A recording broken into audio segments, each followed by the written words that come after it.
Hey, what's up? This is Scott with Level Up Tutorials, and in this video we're going to be showing you how you can use tomorrow's CSS syntax today with CSS Next. Now you can think of CSS Next as sort of like a Babel for CSS where you can use the next generation features today and it's going to compile into usable actual CSS. So let's check it out. We're going to get using CSS Next with PostCSS.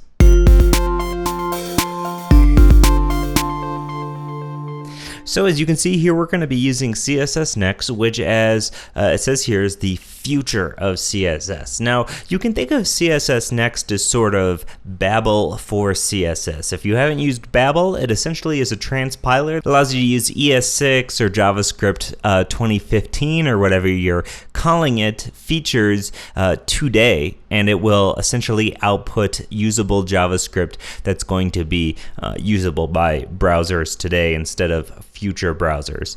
So CSS Next is really the answer for that for CSS. It allows you to use the next generation syntax for CSS.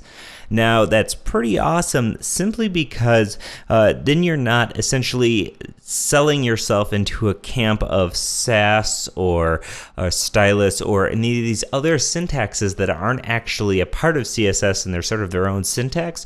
You're actually getting experience using things like variables and properties with actual CSS syntax. So let's go ahead and install CSS Next into our project, throw it into our PostCSS processors and see it in action. So let's go ahead and let's come to our terminal here and let's do npm install -save -dev and it's CSS Next, okay? And this is going to add CSS Next into our project just like we've been doing. Cool, so now that's done, we can come to our gulp file here and we can simply just require var CSS Next equals require parentheses CSS Next, okay, like so. And semicolon. So now we can actually go ahead and use CSS Next as one of our processors. I'm going to go ahead and add it after auto prefixer here. And one thing you're going to want to notice is that I do CSS Next parentheses, and then I'm going to do some curly brackets like so to have just an empty object. So let's go ahead and run our gulp watch command now. And let's try out some of the CSS Next syntax. As you can see, we can set variables using this :root syntax here. So it's going to take some getting used to. It's a little bit different than how things like Sass use CSS or anything like that. So we can say root and then the -- main color is going to be equal to red. Now anytime we want to use that main color, we simply just have to wrap a var -- main color like so. We can save this and let's check out our CSS output. As you can see, it is in fact getting the background color red and it's not outputting any of this other @root stuff. So while the syntax might not be as necessarily as beautiful as something like Stylus where you're simply just saying main color is equal to a value, you do have the added benefit of it's essentially ingraining these techniques into your current techniques so that once this syntax is in CSS, then you would be able to successfully make that transition and you'll have practice that way. So it's essentially allowing you to use this early syntax and get some practice with the next generation of CSS.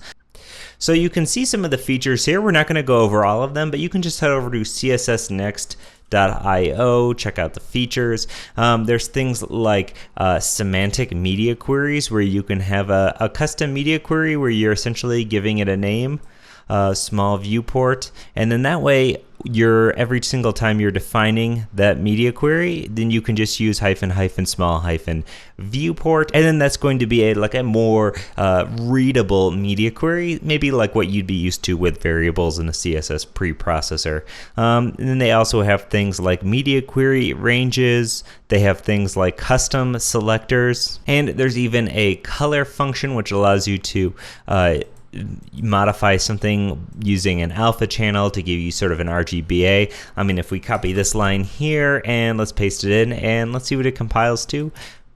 We can do color like so, and I'm guessing this is going to be an RGBA. Here we go. And so here we have the red value at 0.9%. And so that would be just sort of like the RGBA function that you have in Sass and Stylus. And what's cool about this is on every single one of these features or properties, you can come in here, click on the specification. You can actually read the draft of the specification here. So it gives you a lot of information about sort of why they're doing what they're doing and how to use these various next generation CSS properties. Cool, so this is CSS Next, using it with PostCSS to give you access to the next generation of CSS syntax. So as always, this is Scott with Level Up Tutorials. If you have any questions or comments, leave a comment in the video below or hit us up at Twitter or Facebook at Level Up Tutorials. We love to hear from you. Thanks for watching, and we'll see you in the next one.